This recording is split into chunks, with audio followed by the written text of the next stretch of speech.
Dentists hide this from the public. This simple mixture can remove the plaque from your teeth in just a couple of days. Dental plaque is a biofilm of bacteria on the teeth that can form tartar.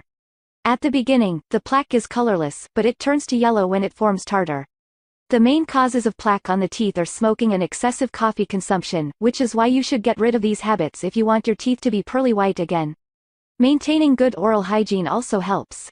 Dental plaque is usually removed by a dentist. The treatment is expensive and time-consuming, which is why people don't like it. However, there's a natural remedy that can fight plaque effectively and in just a short time. Here's what you need to do. Ingredients: 1 tablespoon of toothpaste, 1 tablespoon of water, 2 tablespoons of baking soda, 2 tablespoons of mineral water. Preparation and use. Mix the ingredients in a plastic container, then apply some of the mixture on your toothbrush and clean your teeth for about 4 minutes.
Repeat the process once a week for up to a month and you will be able to remove the plaque from your teeth and improve your oral health.